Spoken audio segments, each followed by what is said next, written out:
일단 이재명 대통령의 트럼프 방문 일정 확정된 내용들을 먼저 공지하고 넘어가겠습니다. 자, 이재명 대통령이 트럼프 미국 대통령의 초청으로 8월 24일부터 26일까지 미국을 국빈 방문합니다. 그리고 25일 한미 정상회담이 개최될 예정이고요.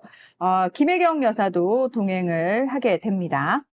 근데 자. 뭐 대부분 그 기사에서 그냥 방미한다, 한미회담 한다 요렇게만 했지 트럼프 초청으로 간다고 한 건 KBS밖에 없는 것 같아. 네. 그리고 자꾸 그걸 물어봐요. 뭐요? 국빈 방문이에요? 실무 방문이에요? 라고 물어봅니다. 그러니까 쉽게 말해서 돈 누가 내느냐 이거를 트럼프가 이제 자꾸 초청한대잖아. 물어보는 거죠. 그러니까 초청을 하더라도 실무 방문인 거냐 아니면 국빈 방문인 거냐를 놓고 또 이걸 갖고 시비를 떤단 말이에요. 근데 원래 미국이란 나라는요, 자존심이 세고 지들이 세계 1인 줄 알기 때문에 국빈 방문이라고 하는 형태의 방문 저기를 거의 쓰질 않습니다. 영국 여왕 정도만 국빈 방문을 해주는 건데 기레기들이 그걸 뻔히 알면서도 왜 국빈으로 안 가고 일반 방문으로 실무 방문으로 가는 겁니까? 라고 시비를 건다는 거지. 아니, 트럼프가 초청했다는 얘기도 안 쓰는 기레기들이 무슨 그런 지랄을 하고 있는 거야. 그리고 옛날에 윤석열이는 이 초청 한번 받겠다고 강연하고 1,000억 쏘고 뭐 예산 쏘고 포탄 150만 발 주고 온갖 좀 우크라이나 지원하고 아프리카 거지 떨거지까지 걷어 먹이는 것까지 온갖 해달라는 걸 다 퍼주고 겨우 가는 거지만 우리 바쁜데 꼭 일찍 만나야 돼요 라고 튕기는데도 아직 석 달이 안 됐는데 근데 너무 지금 웃긴다. 정상 방문을 가는 거죠. 너무 웃긴 게요. 기레기들이 짠 듯이 헤드라인에 공식 실무 방문이라고 계속 쓰네요. 트럼프 일부러. 초청은 쓰지도 않아. 그러니까 뭔가 격을 낮추게끔 하려고 아주 악랄하게 기사 제목을 뽑고 있습니다. 일단 미국은 국빈 방문을 국가 대 국가 정상으로 갈 수 있는 나라가 아니기 때문에 그런 전례가 없다는 거. 그 뭐 젤렌스키는 지금까지 국빈으로 갔어요? 미국 그렇게 생길 때? 아니야. 지가 오지 말라는데도 지 돈 내고 쳐들어간 게 태반이고요. 정식 초청을 받아갖고 공식적인 정상회담을 예정을 하고 가는 거고 거기에 대한 발표문이 준비되어 있는 정말 외교적인 공식 방문이라는 점을 인정을 해야 되는데 얘네들은 자꾸 실무 방문 무슨 뭐 사관급이나 장관급들이 하는 저주하는 거죠. 이런 형태의 방문일 뿐이다라고 폄하를 하고 있습니다. 의제들이 많기는 한데 이 의제에 대해서도 너무 플랫하게 설명하고 있는 게 좀 불만이기도 합니다. 어떤 의제들이 있나요? 네. 자, 일단 동맹과 관련해가지고 한미동맹을 미래형 포괄적 전략동맹으로 발전시키는 방안을 논의할 예정이고요. 이게 사실은 네.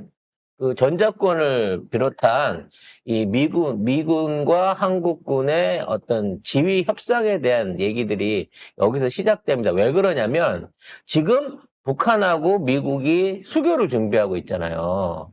그래서 지금 휴전 상태에 있다. 우리 정전 아니에요. 휴전 상태에 있으면서 긴장 관계에 있는 현재 동맹과 북한을 주적으로 이제 어떤 북한과의 도발을 전제로 한 지금까지의 군사 동맹 관계를 원칙적으로 다 뒤집어 놔야 돼요. 그래야 미국하고 북한도 수교를 할 거 아닙니까? 우리랑 혈맹이고 우리랑 북한을 주적 관계로 대체하고 있는 미국이 그걸 해제하지 않고서는 북미 회담이 안 되는 거거든. 그런 중요한 내용이 있는 건데 이건 강화라기보다는 이 동맹에 대한 일종의 변화 내지는 새로운 동맹의 어떤 가치를 지금 공유할 수 있는 지점을 찾아야 되는 거지. 어디까지 북한하고의 군사관계, 대적관계들을 맺을 거냐에 대한 부분이니까. 근데 우리하고는 혈맹관계로 돼 있는데 북한과 미국이 또 군사동맹 내지는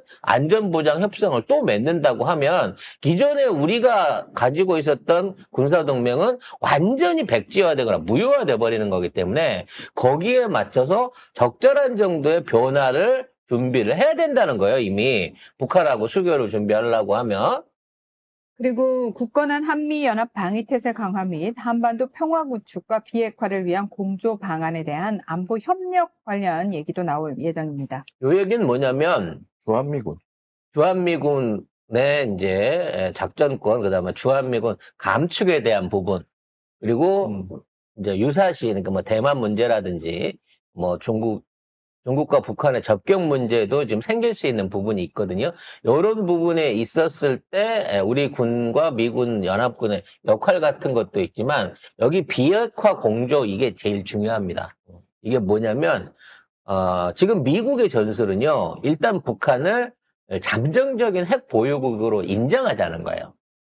그러니까 이미 핵실험도 했고, 뭐 핵도 50발이 있다는 둥, 20발이 있다는 둥 말들이 많은 상황이지만, 우리는 공식적으로는 미국도 그렇고, 북한에는 핵이 없다라고 주장을 하고 있어. 근데 있는 걸 없다고 해서 없어지는 게 아니잖아. 그래서 지금 있는 상황에서 북한에 핵 주권이 있다라고 하는 사실을 인정한 상태에서 이걸 감축해 나가자라는 게 미국 아니기 때문에 이 부분에 대해서도 굉장히 복잡한 외교적인 문제에 대한 원안을 우리가 이번에 설립을 해야 돼요. 이게 한 번에 끝나진 않겠지만 앞으로 외교 방향에 있어서 북한과 북미 수교, 그다음에 북한의 핵 보유국 지위 인정에 대한 거는 지금 미국 측이 북한하고 하고 있는 것이기도 하고 우리한테 양해시켜야 될 부분이기 때문에 여기서 얼마만큼의 양보와 협의를 해야 되느냐라는 부분이 중요하다는 거죠. 자, 그리고 경제협력 분야 같은 경우에는 타결된 관세 협상을 바탕으로 반도체와 배터리, 조선업 등 제조 분야 협력을 확대할 것으로 예상이 됩니다. 결국 투자해달라는 얘기죠. 우리 미국의 반도체 공장도 지어주고 배터리 공장도 미국 안에 짓고 조선업도 다 해줘 뭐 이런 거지. 문제는 이제 이거를 그냥 해줘갖고 우리가 일방적으로 털리는 구조가 아니라 투자한 우리 기업들의 투자 성공에 따른 또는 기업 활동에 따른 이윤이라든지 이런 부분에 대한 것들이 어느 정도 이제 타결이 돼야 된다는 거죠. 지금 일본에 대해서는 미국이 이번에 했던 무역 협상에 대한 발효 그러니까 15% 까주는 발효 이 내용을 석 달 동안 밀겠다고 일방적으로 발표를 해버렸어요. 일본은 지금 무역 협상을 전체적으로 다시 해야 되는 거지.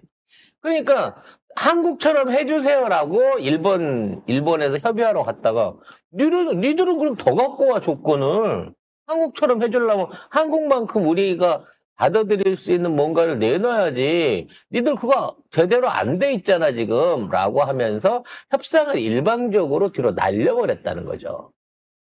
그리고 네. 첨단 기술, 핵심 광물 등 경제 안보 파트너십도 강화할 것으로 전망이 됩니다. 이 사안이 이번에 베트남하고 히토류 관련한 개발 공유에 대한 이 사업 진행하고도 어느 정도 사전 필요가 있습니다. 그러니까 베트남 서기장이 괜히 일찍 온 게 아니었어요.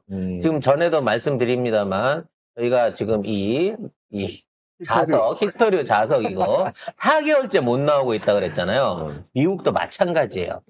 그래서 중국하고 미국하고의 협상에 있어서 지금 미국이 꼼짝을 못하는 게 이거를 공급을 줄여버리고 안 하겠다고 하니까 미국 산업이 다 멈출 지경이란 말이야. 그래서 또 3개월 유예를 또 했어요.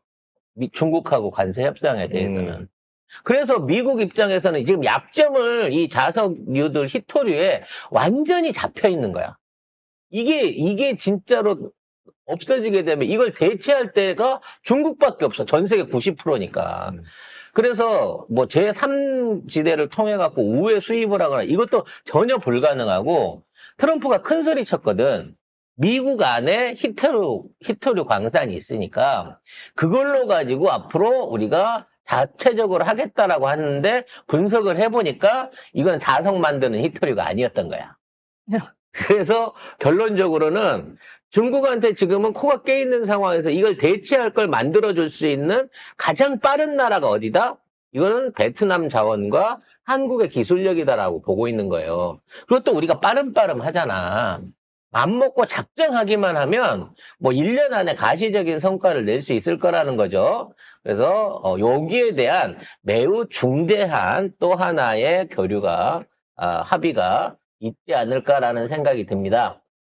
회담 형식에 대한 것도요. 매우 그러니까 원래 매뉴얼에 맞춰갖고 그러니까 윤석열 같은 경우에는 어디 제대로 된 그 백악관 어디 그 회담장이 아니라 그 회식 장소 같은데 불러가지고 노래방 틀어놓고 노래방에 불렀죠. 롱롱 타임어고 하면서 그걸 정상회담이라 그랬잖아요. 우리는 제대로 된 외교 테이블에 앉게 지금 됩니다. 생각해봐도 너무 짜증난다, 진짜. 근데 그때 기레기들이 국빈 방문이라고 뭐 십몇 년 만에 국빈 방문이라고 없었어요. 공식적으로 미국 국빈 방문으로 우리나라를 초청하지 않았습니다. 그 당시도. 그래서 회담 형식도 백악관 안에서 제대로 된 트럼프 대통령과 정상회담 및 업무 오찬이 예정돼 있습니다. 그래서 공식적으로 업무 오찬으로 아마 하게 되면 2-3시간 그 이상도 회담을 하게 될 텐데 이와 같은 형태의 제대로 된 정상회담은 윤석열 정부는 해본 적이 없다는 거지. 화장실 가다 얼굴 1분 마주쳤다고 그걸 정상회담이라고 그러고 40초 뭐 악수한 거 가지고 40초 악수하고 정상에서 바이든 4번을 만났는데 5번을 만났는데 다 합쳐도 10분이 안 돼, 씨부랄. 근데 그걸 정상회담이라고 하던 것들이 지금 청와대 초청받아 정식으로 회담을 한다 그러니까 그 실무 방문이야. 실무적인 차원에서 만나서 얘기하는 거고 절대 격 있는 정상회담 국빈은 아니야 라고 생채기를 내고 있는 거죠. 자, 이런 와중에 고이즈미가 지금 우리나라에 와 있었습니다. 고이즈미 폰콜 색자. 신지로 네, 아버지 아니고 아들 폰콜 색자 불륜 간통범 아니 고이즈미가 불륜 간통범이 아니에요. 부인인가요? 부인이 약간 그런 스캔들이 있었죠. 네. 예. 아무튼 결혼하기 전에 이 고이즈미가 이시바가 물러난다고 하면 차기에 일본 총리가 가장 유력한 사람으로 봐져갖고 있는데 얘가 한국에 지금 와서 뜬금없이 한중일 무슨 뭐 농림수산에 관련된 뭐 식량 안보 관련된 회의를 한다고 뜬금없이 와 있는데 이것도 일종의 사전 면접이 아닐까라는 생각이 듭니다. 10일 에이펙 식량안보 장관 회의에 참석하기 위해서 고이즈미 신지로 일본 농림상이 우리나라를 방문을 했는데요.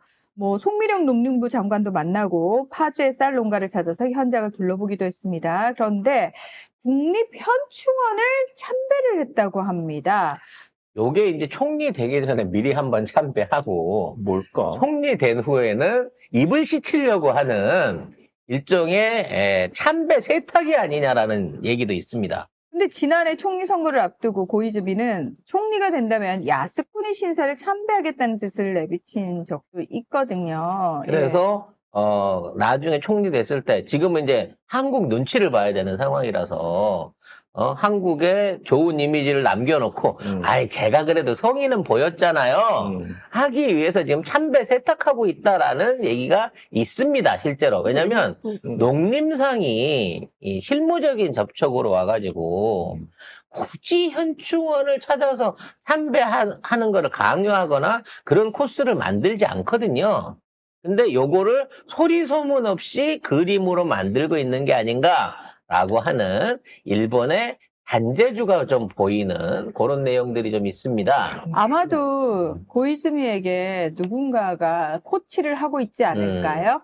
그러니까 어차피 지금 한국하고는 관계 개선을 좀 해야 되고 우리가 좀 약자의 위치에 있는데 네가 총리 되고 혹시나 참배를 가거나 현충원을 신사참배 가거나 갈 것 같은데 왜? 이제 신사참배를 가야 되니까 근데 신사참배가 무리한 관계가 틀어질 거 아니야. 근데 역으로 얘가 총리 입장에서 예를 들어 뭐 한국인 위령비를 찾는다든지 우리나라 현충원에 가서 참배를 한다든지 이러면 너 또 가서 고개 숙이고 있네 한국에 이런 소리를 들을 수 있으니 사전에 약간 이렇게 그 급이 안 됐을 때 간 거다라고 핑계댈 수 있게끔 이렇게 증거를 남기는 게 아닌가 싶습니다. 근데 뭐 보니까 옛날에 2006년에 아베 또 현충원 한번 갔었고요. 네. 그다음에 2011년에 노다 요시히코 총리 뭐 이런 사람도 갔다는데. 아마 그 총리 그 당시에 이 이제 사람들. 그 외교적 상황하고 여러 가지로 뭉쳐 있겠지만 지금처럼 극우가 번성하던 시절은 아니었기 때문에 아마 그 어느 영향력이 있을 겁니다. 아무튼 중요한 건 얘는 아직 정신 못 차렸다는 거예요. 그렇죠. 와서 또 뭘 얘기했냐면 지금 한국이 수산물 수입 규제하고 있는 거 일본 것 좀 먹어라. 니즈들 좀 가져가. 니들도 안 처먹어갖고 싼 값에 팔면서 무슨 라고 얘기를 했습니다. 니들이 해 도시락이나 편의점 도시락에 그걸로 싹 깔으라고. 그리고 별 문제 없으면 우리가 10년 후쯤에 한번 생각을 해볼 테니까. 쥐들도 그쪽 해역에서 나는 수산물 안 먹게끔 법으로 정해놓고 거기서 나온 걸 갖다가 방사능 검사해서 이상 없다고 우리한테 보내겠다고. 지금 들어오고 있는 횟집 차들도 지금 빨리 그 대통령이 어떻게든 해갖고 끊어내야 돼 지금. 그러려면 부산시장을 바꿔야 되는데. 아무튼 어쨌든 뭐 한국 정부에서는 지금 누구 만났죠? 조현 장관을 외교부 장관 만났어요. 만나가지고, 네. 근데 농림수산상이 외교부 장관을 만나서 파트가 맞지 않네. 이게 안 예. 맞는데? 그러니까 이번에 고이즈미 방문은 너 쌀 때문에 온 게 아닌 거야. 이 새끼는. 그러니까. 자기 정치하려고 온 게 왔는데 아니네. 너 가서 이렇게 이거 해라고 제가 봤을 때는 아소다루가 뒤에서 뭔가 코치를 하고 있지 않을까라는 생각이 적어도 한국에 들어요. 눈치 보는 척은 했다. 그렇지. 현충원 가서. 그리고 현충원 한번 갔다 왔으니까 수산물 수입해 주세요. 말은 했다. 그건 꼭 국내용이야? 관철을 시킨 건 그건 아니니까. 국내용이고 내가 현충원은 외교용이고. 한국에 갔던 거는 수산물 수입 재개를 위해서 내가 강력하게 항의하고 왔다 그러면서 우리 쪽은 아무도 그런 사람이 없는데 한국 정부도 진중하게 검토하기로 했다 이러고 사설을 붙여서 기사를 내겠지요. 근데 여기서는 안 된다고 했어요. 우리는 안 된다고 했어요. 네. 예전하고 달라. 눈에 딱 기다려 지금 핵오염수 해양방류도 니들 이제 그거 못하겠다. 각오하고 있어. 이제 니들 만화할 거. 자, 지켜본다. 이재명 대통령이 산재 사망에 대한 제도적, 법적, 시스템적 개혁을 강화해 나가고 있습니다. 이제 용어들이 굉장히 세지고 있어요. 가면 갈수록. 이재명 대통령이 산재 사망사고 강력 대응 방안을 발표를 했는데요. 산업재해 사망사고를 미필적 고의에 의한 살인, 사회적 타살이라고 규정을 하고 일터가 죽음의 장이 되어서는 안 된다면서 제도적 개선을 촉구를 했습니다. 입찰 자격을 영구 박탈한다거나 금융 제재를 하고 또 안전관리 미흡할 경우 파격적 보상금 신고제 도입을 검토한다고 하는데요. 산재 관련법 개정을 통해서 산재공화국 탈피를 하겠다라는 의지를 제대로 표명한 것이다라는 얘기가 나오고 있습니다. 당연히 탈피해야죠.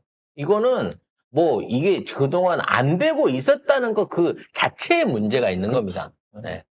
그리고 이러한 문제들을 일부러 알면서도 외면해 왔던 그동안의 정부의 행태, 그는 솔직히 보수 정부나 진보 정부나 다 똑같았단 말이에요.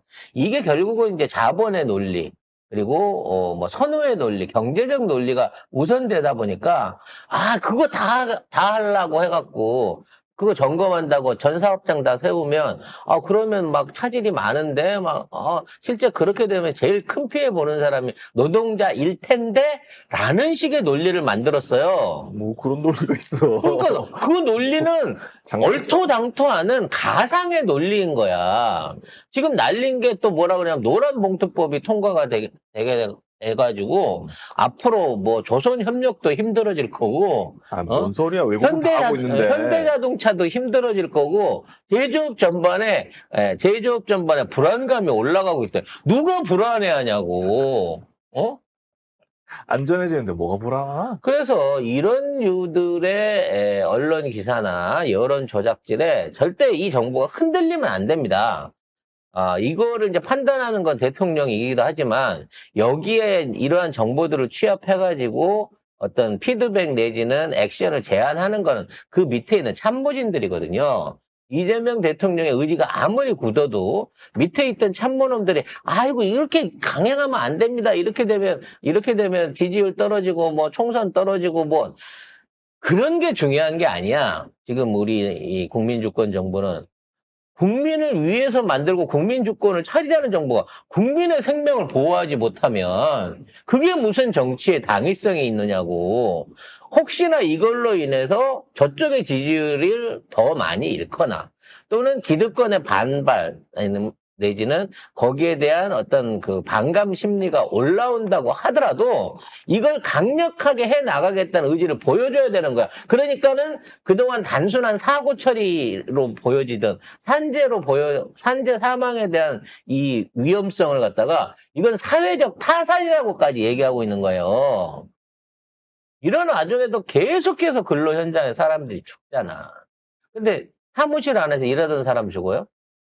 현장에서 일하는 사람, 외부에서 일하는 사람들이 죽는 거예요. 그러니까 안에서 펜대만 돌리는 공무원들이나 자리 지키고 있는 이 블루칼라들이 이런 데 대한, 화이트 칼라들이 이 블루칼라의 어려움을 제대로 인식을 안 하고 그냥 묻고 넘어가려고 하는 거지. 왜? 개선에 들이는 큰 비용보다 한두 사람 하고 보상비 주고 끝내는 게 낫다라고 하는 관행이 너무나 당연한 것처럼 받아져 있다는 거예요.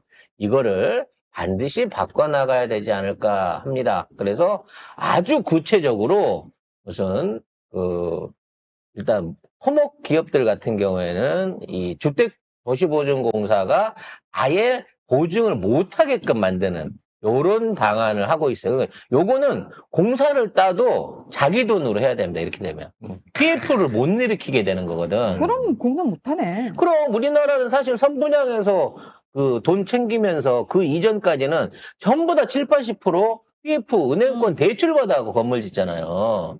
그러니까 자산도 얼마 안 되는 비리비리한 중견기업들이 수십 개, 수백 채의 단지를 짓는 것도 팔릴지 안 팔릴지 모르면서 일단 빚을 내갖고 짓고 보는 거야. 그러다 안 팔리면 어떻게? 정부한테 사달라 그러는 거지.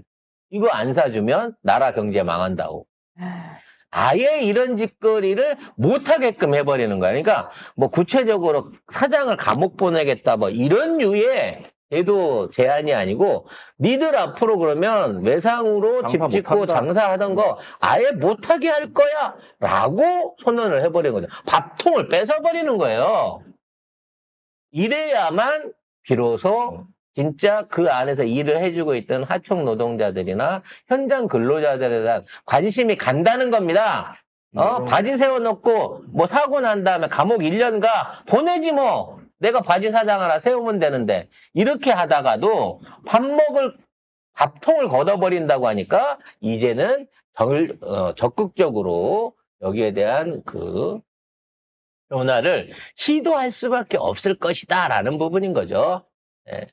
그래서 이제 조만간 건설업 망하면 나라 경제 죽는다부터 시작해갖고 이 정부가 건설 경기를 망가뜨려갖고 우리나라를 경제적으로 구댕탱이에 몰아넣고 있다. 이런 비난 사설과 언론들이 전부 다 한 1, 2개월 동안 이것들을 지저댈 겁니다.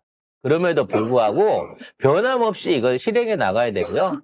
그런 이재명 정부의 결단과 행동에 대해서 국민들이 지지를 보여줘야 됩니다. 여기에 이제 부화내동 해가지고 이거 되냐 안 되냐 뭐 이거에서 좋냐 안 좋냐 아니 자기는 슈퍼에서 물건 사면서 아니 현장 노동자들의 안전과 사망을 대비하기 위한 데 투자하라는 게 왜 그것 때문에 내가 망하게 되는지 우리 경제가 망하게 되는지 개연성을 갖고 좀 판단을 해보세요.